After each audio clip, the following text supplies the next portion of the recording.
right, third and final hour of the show. Thank you again for tuning in tonight. I'm joined here with Josh Reeves, the producer of the new documentary film, The Secret Right. SecretRightMovie.com is the website. And, you know, I've done a little bit of research into the Sovereign Military Order of Malta, not as much as Josh has done, but there are a number of books out there that actually detail a lot of these characters that he just listed off as being members of the Sovereign Military Order of Malta. So it's important to know that this isn't just one of us saying these things. These are authors that have written books on these various subjects that have confirmed that these people are members of this particular group. And I could verify that Amschel Mayer Rothschild, I mean, there's a portrait of this guy wearing a Maltese cross. I mean, why would somebody who's Jewish be wearing a Maltese cross in a portrait? But, I mean, it's all out there for you to see, folks. Just please do your own research. But, Josh, I just wanted to give you the opportunity to finish up talking about the Reverend Moon and finish up all the insanity that's involved with this guy, because this is one crazy individual. Well, what's interesting, you mentioned earlier that the fact in the 1970s was really when you had a lot of, and there's way more footage on the Reverend Moon, and we may actually try to get some of that and put it in some of these later films. In some of the later Secret Rites, we're going to delve deeper into the priest class and the Knights of Malta and go even farther back and just show you how long and how really into the depths of the ancient societies of even Samaria, Babylon, and Egypt, this priest class of the modern day that the CMP represents via the Vatican has been going on. I mean, that's one thing. You go back and back and back, and you find that these are virtually the same people. And so one of the things that is interesting to me about the Reverend Sun Myung Moon is that in the 1970s, this was when he was being called a cult leader. There was all sorts of footage, in mainstream media about how he was a culty and all this stuff. And you had people like Jerry Falwell and others that were calling him a cult member. And they actually had, if you go to the research, and I've actually talked to people who remember, people who were, adults in the 1970s, who said, yeah, I remember back when they used to have reprogramming camps, and they used to send people, families, members, to be reprogrammed that had become members of the Moonies, and the Moonies would sell flowers on the street corners. Well, here's the thing, what we know. We know that every major cult that's ever been found, Lee, has been a CIA operation. You can go back to Jonestown. There was British SAS officers were having a patrol right near Guyana, where the whole Jonestown thing happened. When that happened, on and on and on. So we have pretty good circumstantial evidence to prove, although we don't know for sure to a point. That's why I didn't say it in the film. But we do have about a 95% certainty that we do know that the Reverend Sun Myung Moon and the Moonies were a CIA operation, a CIA cult. We do know that he was working with the Japanese Yakuza gangs. We do know that he's been extensively involved with the bloodlines. The Japanese Yakuza gangs are extensively involved in the bloodlines of the Lee family, the L.I. Lee family. And we know that those are heavily members of the bloodlines there. You look at the Reverend Sun Myung Moon standing on top of the red carpet at his coronation ceremonies in front of these mass weddings. The red carpet is the same red carpet that, of course, John Hagee stands on. This is a representative of the bloodlines. And so one of the smoking guns for me is a picture we have from the Nixon administration that's in the film. That's from the 1970s, back when he was being called a cult member, of him and Richard Nixon giving each other a handshake, and it appears to be some sort of strange, secret society handshake. Right. I can't prove that for sure, but it does look Josh, interesting. We got a break. Go on their side. We'll finish this up. Stay with us, everybody.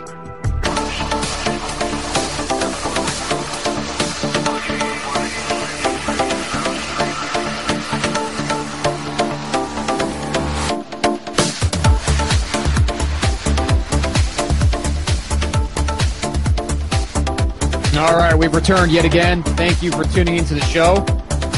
And I'm joined here with Josh Reeves. We're talking about all sorts of different topics. The Council for National Policy, the Sovereign Military Order of Malta, the Reverend Sun Myung Moon, and the Unification Church, the controlled opposition, or I guess you could say the phony opposition, whatever you want to label it as, of the so-called Patriot Movement. And before the break, Josh, you're talking about the Reverend Sun Myung Moon and getting into his coronation ceremony and some of the ins and outs of his organization, the Unification Church.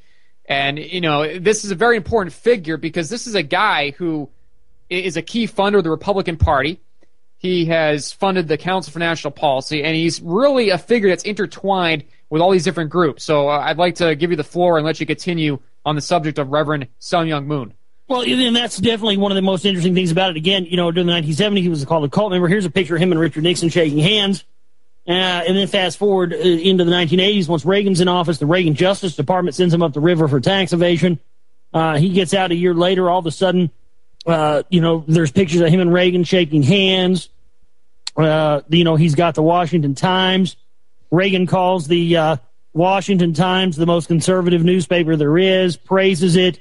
And then you have people like Jerry Falwell, who had called him a cult member. And the next thing you know, Jerry Falwell is about to go under. His whole ministry is about to go under. Boom, here comes Reverend Sun Myung Moon with $1.5 million. Next thing you know, they're hugging and kissing all over each other, and there's pictures of those two in the film as well.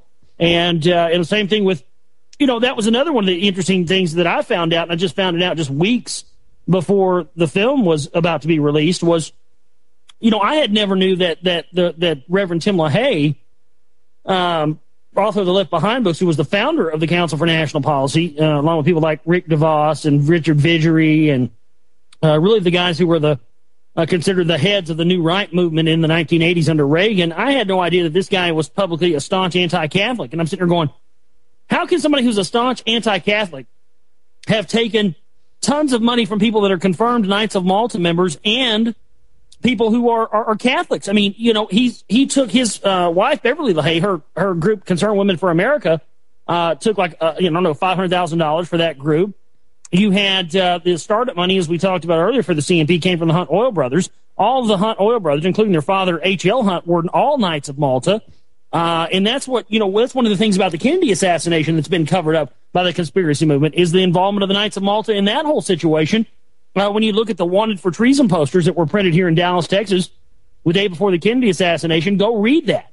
I challenge anybody to look at those posters, and I'm just going to pull it up here real quick and read for you off of one of these posters. And I want you to tell me, again, the Hunt Oil family and the John Birch Society paid for this. Now listen to this. This is the wanted for treason posters. These were put in Dallas, Texas on November 21st, 1963, the day before the assassination. They were put all over my city. And it says, this man is wanted for treasonous activities against the United States, betraying the Constitution, which he was sworn to uphold. He is turning the sovereignty of the U.S. over to the communist-controlled United Nations.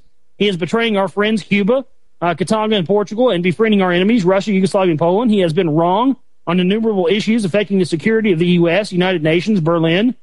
He has been lax in enforcing communist registration laws. He has given the support and encouragement of the communist-inspired racial riots. He has illegally invaded sovereign state with federal troops. He has consistently appointed anti-Christians to federal office, upholds the Supreme Court in anti-Christian rulings.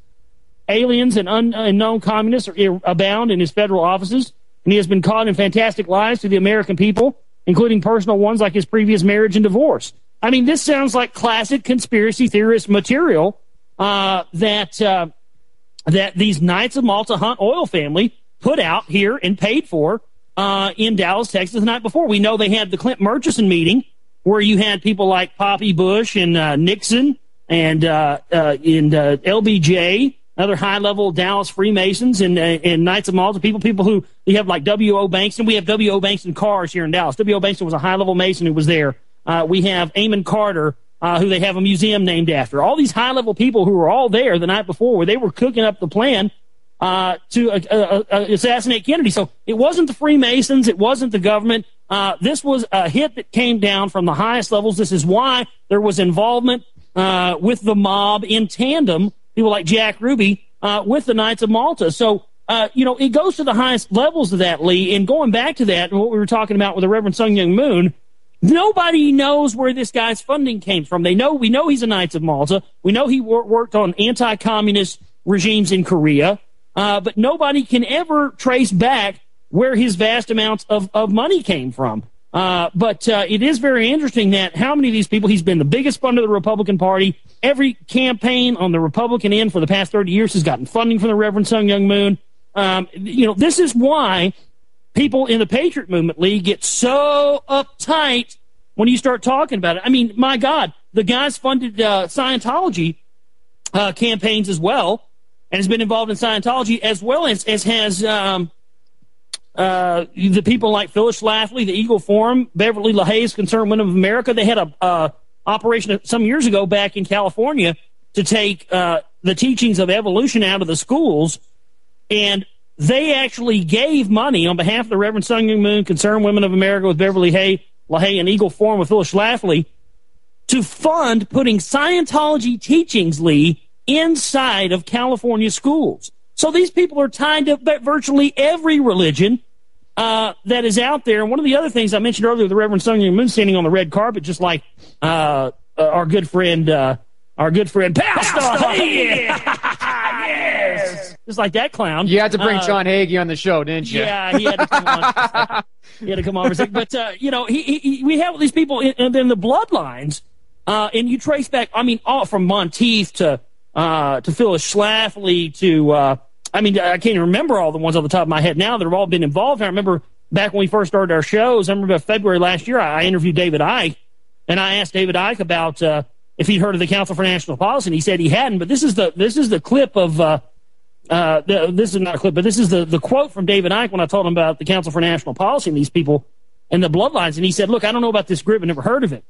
But he said, "I will say this: what you're saying about this group, Josh, is absolutely classic for what we know about people that have been involved in the highest levels of all religions and creating all religions around the world. If they're involved in a group that's involved in religion, you always find these people that are involved in these bloodlines, and that is very interesting for the CNP League." Definitely. That is some fascinating information there. And unfortunately, we're up against our break.